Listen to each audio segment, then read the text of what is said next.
Ayan, papakita natin itong isang nasa screen na to. Kasi tinanong ang US. Tinanong yung US Defense Minister nila.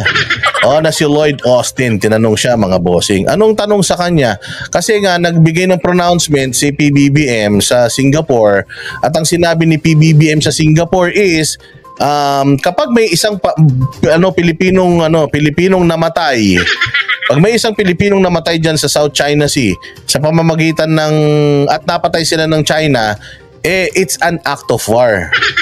So yun, so para makikipaggera daan, parang sinasabi niya is gagawin namin ang nararapat at ang lahat ng aming makakaya.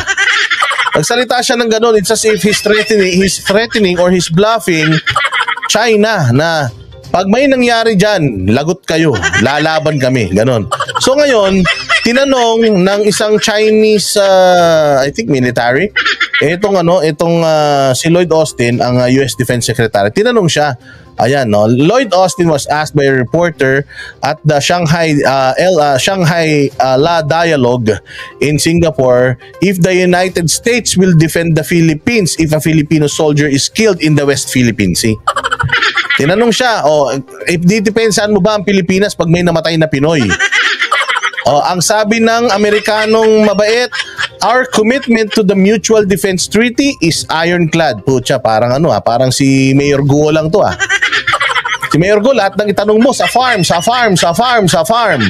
Ito naman, our commitment to the Mutual Defense Treaty is ironclad. Then, I won't speculate on any hypothetical situation. Nagets ba ninyo? Ang sinabi nila, ironclad yung ating Mutual Defense Treaty. So paano pag may namatay na Pinoy at nalalaban ng Pilipinas, susuportahan nyo ba sila? Ayaw kong magsalita sa isang bagay na hindi pa nangyayari.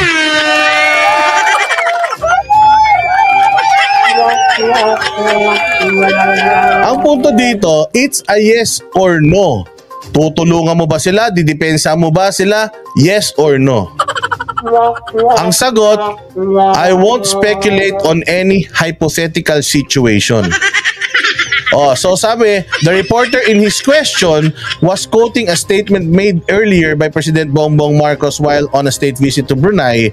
Marcos considers the killing of a Filipino an act of war and he may invoke the 1953 Mutual Defense Treaty. Ayan, so the Mutual Defense Treaty requires the Philippines and the US to go to war in case either of them suffers an armed attack.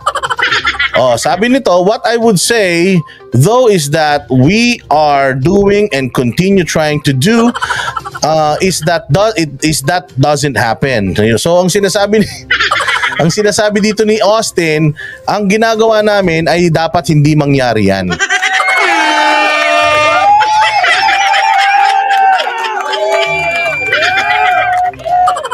Diba? What I would say though is that we are doing and continue trying to do is it doesn't happen. Ayan, yun ang sinabi niya. The Chinese Coast Guard has used their water cannons to drive away Philippine supply boats, causing damage and injuries to Filipino crew. So, the point here is, when asked whether or when asked if they're gonna help us or defend us if something or things as such happen dito sa Pilipinas, dyan sa South China Sea, may namatay na Pinoy dahil sa China, which is ang sinabi ng China is an act of war, ay ang ng Pilipinas is an act of war, at we will defend ourselves. Anong sabi ng US? Tutulungan mo ba sila kung nangyari yung sinasabi ni BBM? Ang sabi niya, hindi ako pwede mabigay ng statement sa isang bagay na hindi pa nangyayari or na hindi naman pwedeng mangyari. It's a simple yes or no. Kala ko ba ironclad tapos yes or no lang yung sagot eh. Hindi pa natin magawa. So ibig sabihin, ganyan din namang nangyari sa Ukraine. Ganyan din na nangyari sa Ukraine. Di ba? Sabi, sige, kami bahala sa'yo. Sige, go. Kalaban namin yan, sige. Tulungan ka namin, ano ka ba? Siyempre, lumaban na kagad. Bong, laban. Oh, putya, asan na? Asan na kayo? Hindi, wait lang. Wait lang, sa CR pa ako.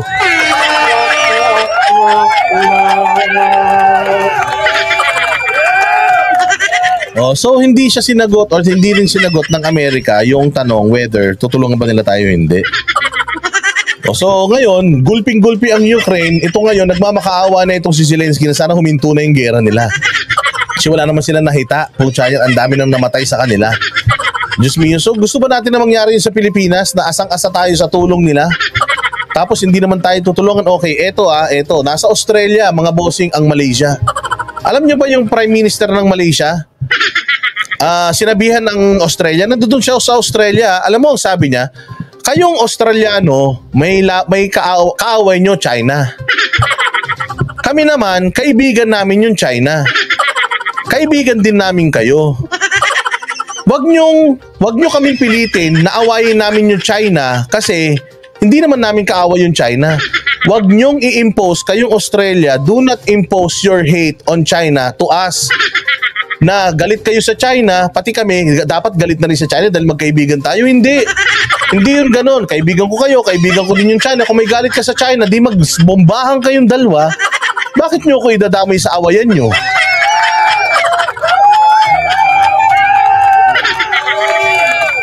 O hindi ba dapat ganun? Dapat ganun ang mga leader ng bansa. O, Amerika, may away kayo ng China. Ako, wala naman akong away sa China. So anong problema namin sa away niyong dalawa? Di mag-away kayong dalawa, magdamag, maghapon, 24/7, wala akong pake. Pero kung i-impose mo sa akin yung hate mo sa China, at pati ako dapat magalit na sa China, hindi naman tama yan. Dapat ganun.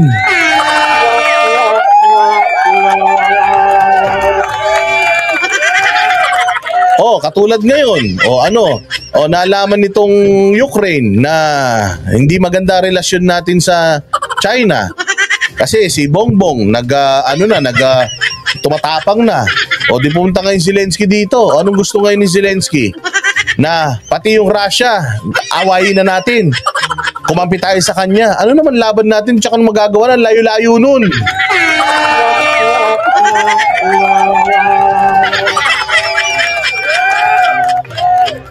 Pumunta daw si Zelensky dito sa Pilipinas. Ang purpose daw niya is invite si Marcos na pumunta ng Switzerland kasi nga nagpatawag siya doon ng parang ewan ko ba meeting, get together ba yan, reunion. Kasi daw yung China daw, since ang China daw is supporting Russia, pinipigilan daw ng China at ng Russia na mag-take place yung peace talks na yan.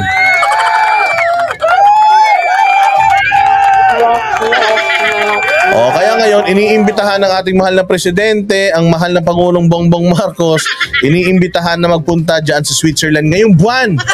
Walang hiya ka Zelensky, kakauwi lang ng presidente namin, pinagpapasyal mo na naman. Nananahimik yung tao kakauwi lang yan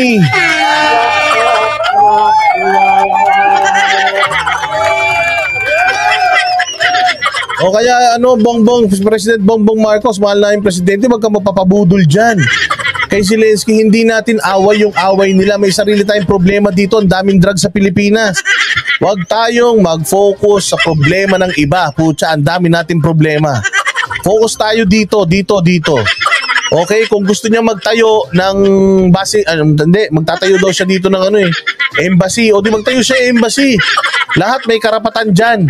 Pero malamang sa malamang, kaya gusto ng embassy dito niyan, malamang gagawin na tayong asylum ng mga yan.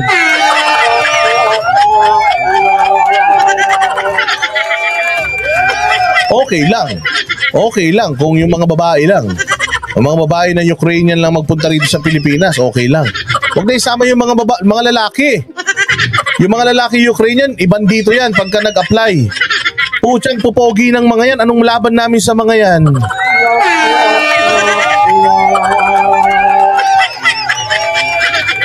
Hindi na kami nagkaasawa ni Banat Bay. Walang hiya, tapos pupunta pa dito yung mga Ukrainian na yan. Di yung mga babae dito, baka pati yung mga madre umalis na sa kumbento.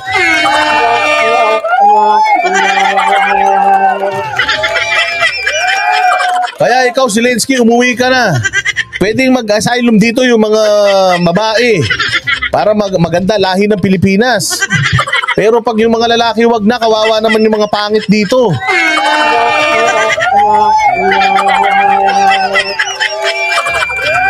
Loko-loko to si Maria Luz Dres Para mo sinabing wala kaming laban sa mga Ukrainian na yan, mababango kami. Yung mga Ukrainian na yan, Diyos ko po, amoy kambing yung mga yan.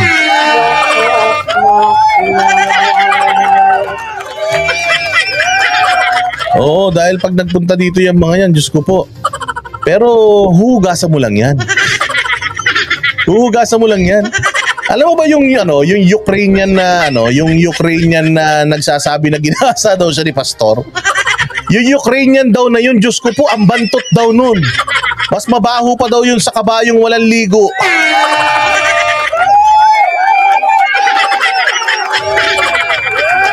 Okay, yung mga taga-Kingdom, hindi sila marunong magsinungaling. Sinabi, sir, Boss Dado, grabe talaga ang bantot nun.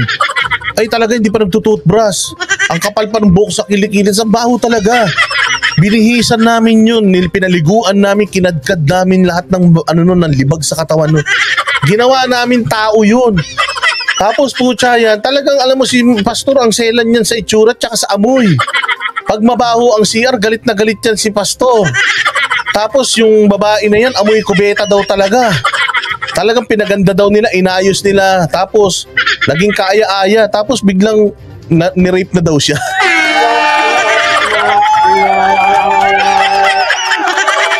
Totoo yun. Oh, sabi ni Heart Killer, Diyos ko, Boss Dada, para akong baliro kakatao. Ba't katawa ng tawa? Katawa ng tawa, baka gusto mo na mag-asawa, ha? Oy, Buster.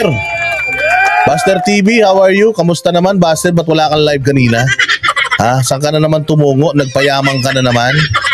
Ha, Buster TV? Hindi, pero totoo yun. Yun daw Ukrainian. Ganyan daw yung mga Ukrainian. My goodness, pag naligo daw yan, every other year. Talaga naman, amoy daw yan. Amoy kambing na higante daw mga yan.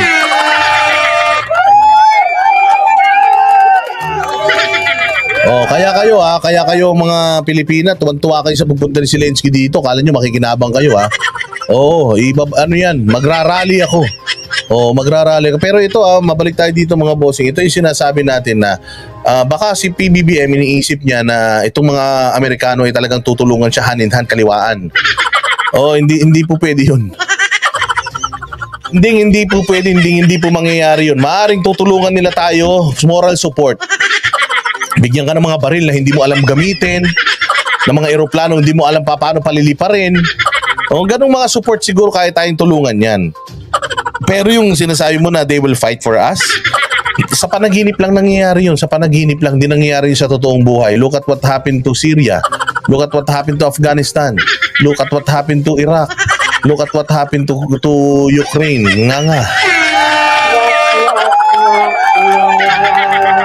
O kaya, sir, Mr. PBBM, sir, we are not equipped sa pagdating sa gera. Puro po tayo dito mga artista. Tingnan mo nga yung mga subscriber ko dito eh. Hindi mo lang mabati, nagagalit eh.